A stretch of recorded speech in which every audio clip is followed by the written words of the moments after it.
নমস্কার, এক ফোনে বাংলা নিয়ে মিমি রয়েছি আপনার সঙ্গে। মুখ্যমন্ত্রী হওয়ার পর প্রথমবার দিল্লিতে শুভেন্দু অধিকারী মুখ্যমন্ত্রী হয়েছেন। তিনি দিল্লিতে আজ ঠাসা কর্মসূচি রয়েছে মুখ্যমন্ত্রীর। প্রতিরক্ষা মন্ত্রীর সঙ্গে বৈঠক করবেন তিনি, রাজনাথ সিং এর সঙ্গেও দেখা করবেন। চিকেন স্নেক করিডোর নিয়ে কথার সম্ভাবনা রয়েছে। দেশের সুরক্ষায় অত্যন্ত গুরুত্বপূর্ণ শিলিগুড়ির করিডোর, সেই করিডোর নিয়েও তাঁর কথা বলার সম্ভাবনা রয়েছে। একের পর এক গুরুত্বপূর্ণ বৈঠক রয়েছে আজ মুখ্যমন্ত্রীর দিল্লিতে। কথা বলবো মৈত্রেয়ী আমাদের প্রতিনিধির সঙ্গে। মৈত্রেয়ী, পরিবর্তনের পর নতুন সরকারের কাছে বাংলার মানুষের আকাশ ছোঁয়া প্রত্যাশা, এবং আমরা দেখেছি প্রধানমন্ত্রী মোদী তিনিও বারবার এ রাজ্যে এসে ডাবল ইঞ্জিন সরকার হলে কি কি সুফল হয় সেই স্বপ্ন দেখিয়েছেন বাংলার মানুষকে। এই অবস্থায় মুখ্যমন্ত্রী শুভেন্দু অধিকারী তিনি আজ দিল্লিতে। বাংলার মানুষ কি কি পেতে পারে সেই দিকেই এই মুহূর্তে নজর। কি কি কর্মসূচি রয়েছে আজ, তার হাই প্রোফাইল বৈঠক রয়েছে, একের পর এক ডিটেলে জানাও।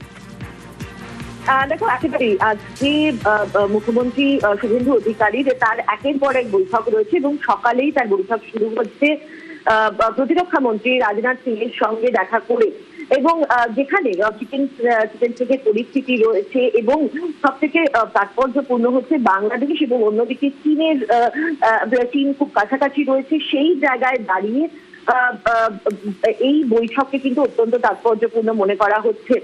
তার কারণ প্রতিরক্ষা ক্ষেত্রে পশ্চিমবঙ্গের গুরুত্ব কিন্তু অপরিসীম। তার কারণ পশ্চিমবঙ্গের সঙ্গেই নর্থ ইস্টের যোগাযোগ রয়েছে, ফলে সেখানে দাঁড়িয়ে পশ্চিমবঙ্গকে বড় কোনো প্রতিরক্ষা ক্ষেত্রে কোনো বড় হাব হিসেবে তৈরি করা, যাতে আগামী দিনের যে কোনো পরিস্থিতি সম্পর্কে, বিশেষত উত্তর পূর্বে তৈরি হওয়া কোনো পরিস্থিতি সম্পর্কে মোকাবিলা করার জন্য বড়সড় হাব তৈরি করার জন্য আলোচনা হতে পারে।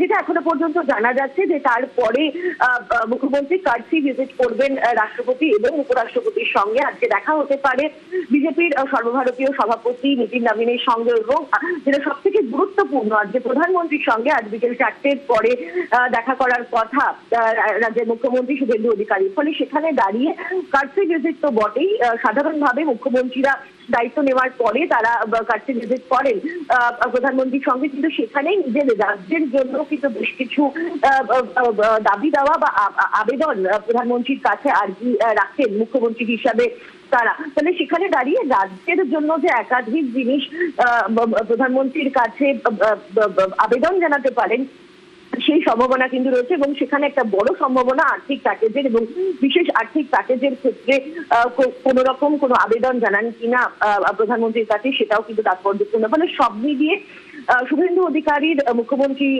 হিসাবে শপথ নেওয়ার পর প্রথম দিল্লি সফর, এবং একের পর এক ঠাসা কর্মসূচি রয়েছে। সেখানে একাধিক শীর্ষ মন্ত্রীর সঙ্গে তিনি দেখা করছেন।